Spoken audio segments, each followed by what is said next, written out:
Kung pagod ka ng umiyak, maghabol at mag-overthink, baka oras na para maintindihan mo kung ano talaga ang dapat mong gawin sa sitwasyon mo. I'm Coach Base, isang veteranong breakup specialist sa maraming taon na nag-aaral ng relationship psychology at nagbibigay ng specific advice based on your situation na walan, iniwan, or gustong mabawi ang ex nila after breakup. Our private coaching para sa seryosong gustong ayusin ang love life niya, message mo ako sa FB na nasa link na nasa comment section or yung link na nasa description. Sobrang basic lang naman yan, no? Kapag nawala ka sa buhay niya, ito ang mangyayari. Kasi habang lagi ka nandyan, hindi niya mararamdaman ng tunay mong halaga. Una sa lahat yun. Pero sa araw na mawala ka sa buhay niya, ito na yun. May mga bagay na hindi niya maiiwasang harapin.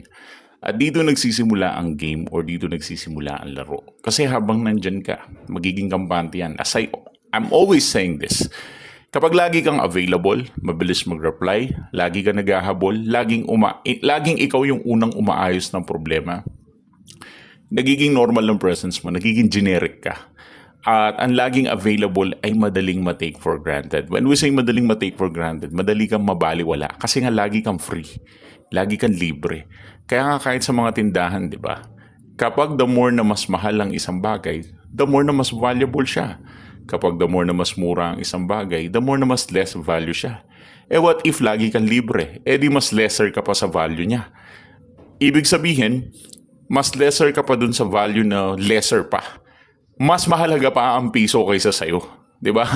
Ganun lang kadaling ipaliwanag yun. Mas mahalaga pa ang piso kaysa sa'yo kasi lagi kang available at lagi kang free. Kapag lagi kang free sa buhay niya, mababaliwala ka kasi yung value mo kusang bababa yun psychologically dahil nga lagi kang free.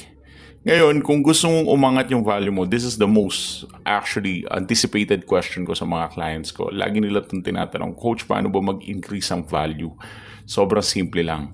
Kailangan may presyo ang atensyon mo. Kapag ginawa niya tong effort na to, bigyan mo siya ng atensyon. Kapag ginawa niya tong effort na to, bigyan mo siya ng reward.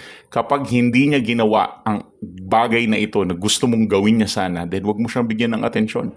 Wag mo siyang bigyan ng value. Wag mo siyang harapin. Ganun mag-increase ang value sa pamamagitan ng pagiging non-available. At kailangan siya yung nakikipag-negotiate lagi sa'yo. Siyempre, alam ko ex mo yan, kaya hindi ka mapakali. Kumbaga baliw na baliw ka eh. Kumbaga ako yung dahilan kung bakit natatanggal yung kabaliwan mo eh. Pero sige, let me explain it.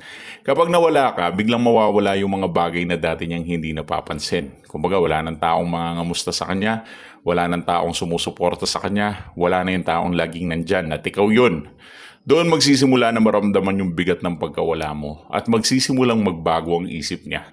Siyempre, unti-unting papasok ang mga tanong kung kamusta ka na ba, bakit parang hindi ka nagpaparamdam, may mali ba sa side niya, or may iba ka na kaya. Yan yung mga tanong na papasok sa utak niya at kapag wala siyang kasiguraduhan tungkol sa'yo, doon nagsisimulang magtrabaho yung isip niya. Mawawala yung dati niyang control na dati alam niya kung kailan ka magchat-chat, kung kailan ka babalik at paano ka i-handle. Ngayon, hindi na. Kapag nawala ang certainty, tumataas ang curiosity. Always remember that. Kapag nawala ang certainty, tumataas ang curiosity. Ang pinakamalaking pagbabago is hindi ikaw yung unang magbabago. Ang unang pagbabago ay ang value na ibinibigay niya sa pagkawala mo. Habang nandyan ka, nagiging ordinary ka, nagiging generic ka, nagiging free ka, nagiging libre ka.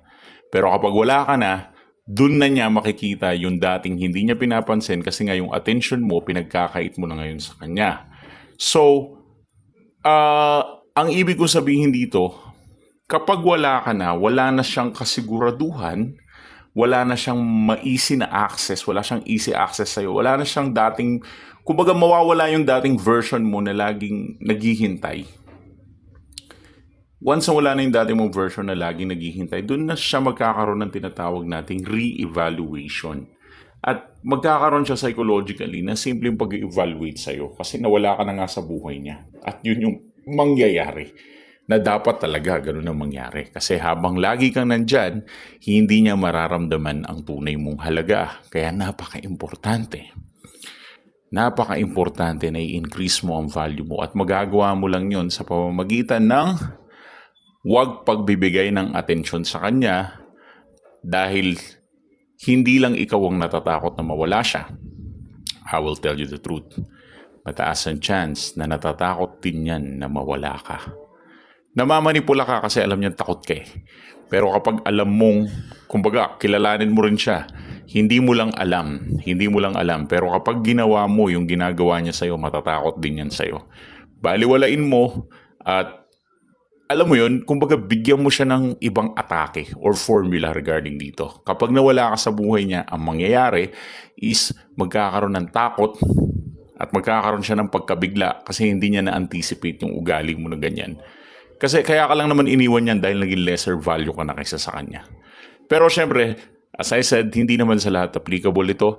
If you want a coaching para mas lalo mo maintindihan yung ganito, give us a message sa Philippine Dating Coach. Ilagay mo lang dyan sa comment section. So definitely, we could help you for one-on-one coaching. Thanks for watching.